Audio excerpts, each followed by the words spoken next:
انسان کا اپنا وجود بھی اس کے لیے باعث عار بن جاتا ہے۔ ابن حجر کہتے ہیں کہ ایک شخص کو میں نے ایک مقام پہ دیکھا، وہ میرے علاقے کا تگڑا بندہ تھا، سیاںا بندہ تھا، مالدار تھا، اب کیا کہتے ہیں پنجابی میں ڈنڈی پٹی بڑی قائم تھی، بڑا اس کا دبدبا تنتنا تھا، لیکن میں نے اسے طبیب کی دکان پر لیٹے ہوئے دیکھا تو اس کے وجود سے پیپ نکلتی تھی۔ میں نے اسے کہا یار تیرے نام سے تو لوگ خوف زدہ رہتے تھے، تیرا نام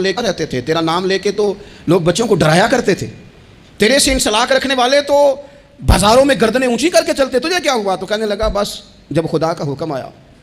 جب اللہ کی حکمت کا غلبہ ہوا، جب تک اس نے ڈھیل دی تو دی، لیکن جب وہ پکڑنے پہ آیا تو پھر حال یہ ہوا کہ ایک غریب مچھیرا مچھلیاں پکڑنے کے لیے دریا میں سارا دن بیٹھا رہا، اسے مچھلی نہ ملی، شام کو رو ہی پڑا کہ مالک میرے تو بچوں کے پاس کھانے کو بھی کوئی شے نہیں۔ تو ایک مچھلی شام کو بڑی محنت کے بعد ایک بڑی مچھلی اس کے ہاتھ لگی۔ ان دنوں نہ مچھلیاں ملتی تھی نہ گوشت ملتا تھا، وہ بیچارہ ایک مچھلی لے کے جا رہا تھا اپنے گھر کی جانب، تو سامنے سے میں آ گیا، جو طریقہ ہوتا ہے کدھر لے کے جا رہے ہو، کہاں سے لی ہے؟ تو کہتے اس نے کہا صاحب مجھے پتہ ہے آپ مجھ سے چھین لیں گے، لیکن میرے بچے صبح سے بھوکے ہیں، یہی میرا روزگار ہے، آج مجھے کچھ نہیں میسر آیا، میں نے اس مچھلی کو لیا ہے،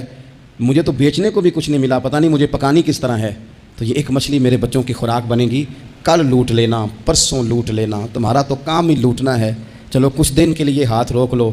کہتے ہیں اس نے جب یہ کہا تو میں نے ایک تھپڑ مارا اور اس آدمی سے مچھلی چھین کر میں نے اسے پکڑ کے گھر لا رہا تھا میں، اس مچھلی نے،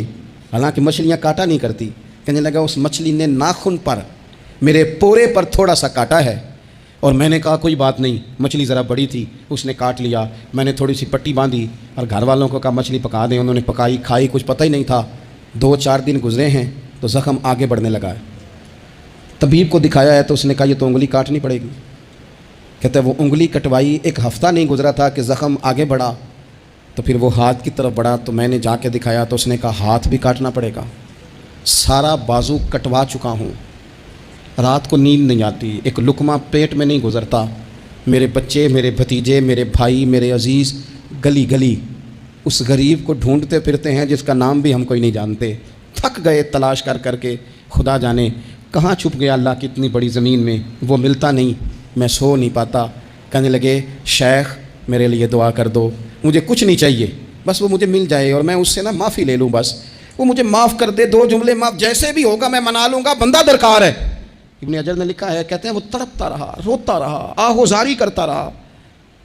میں نے بھی اس کے لیے دعا کی کہ اللہ کرے وہ شخص تجھے مل جائے۔ پھر کچھ دنوں کے بعد مجھے کسی نے بتایا کہ مر تو گیا ہے تڑپ کے،